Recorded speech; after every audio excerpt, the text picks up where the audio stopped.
Jess Savoini with Growing Local, and on today's episode we will be talking to Nicole Kennedy. She's the CEO of the Boys and Girls Club, Central Arizona, and she'll be talking about what has been going on in 2020 with COVID and what's going on with the club in 2021. She'll be talking about how you as a community member can help out as well. All right, so we're here with Nicole Kennedy, CEO of Boys and Girls Clubs, Central Arizona.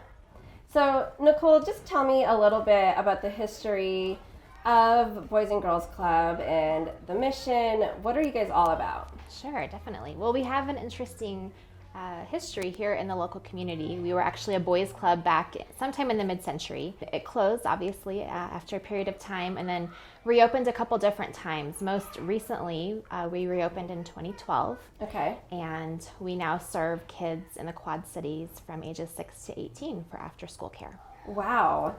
So if I were to have a child that does need the services of Boys and Girls Club, what services do you provide? What do I need to do? Sure. So a lot of the information can be found on our website, which is bgccaz.org. But essentially, we are the place to go when your child, when you need a safe place for your kids after school and during spring break, summer break, fall break, and all of those out-of-school times. Okay, so when we were touring around, I saw this room with like cameras and teenagers in it. What is that about? So kids are learning all facets of media, from production, editing, graphic design, and so forth. Awesome.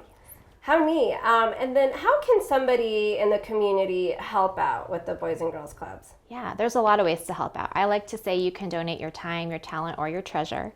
So like you, how you actually donate back with all of your real estate transactions, such a blessing, but you can also donate time.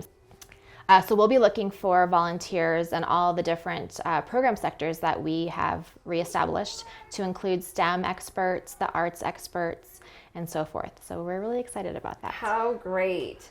And I saw also over at the gym that the Boys Charities, they donated, what did they donate?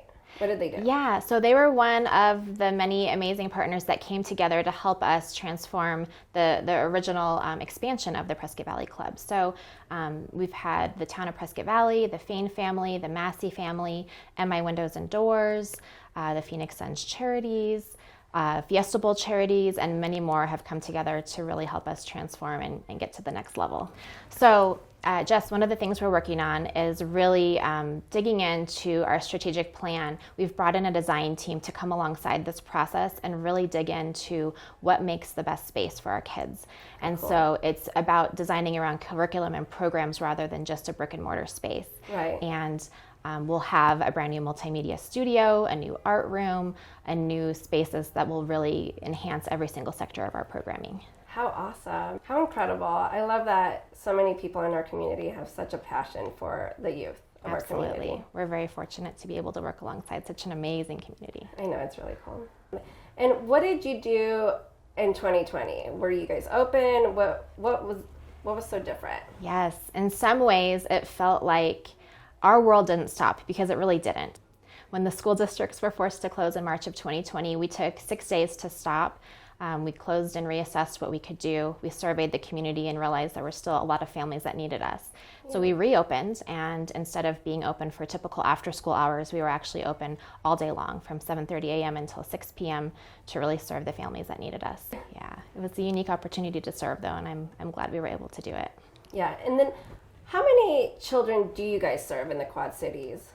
We serve about 200 kids as our average daily. We have more that are registered, but the average daily attendance between the Prescott and Prescott Valley main clubs are usually that number in a normal season. Wow, that's a lot of kids. Yeah. So our team is amazing, and they do such a good job taking care of them. Well, Nicole, thank you so much for taking your time and out of your busy day. I know that you're in and out of meetings, but thank you so much for making this an important part. Oh, thank you. It's an honor to be with you, Jess. So there you have it. Now you know what is going on with the Boys and Girls Club in Central Arizona. Thank you for joining me in another episode of Growing Local, and we'll see you next time.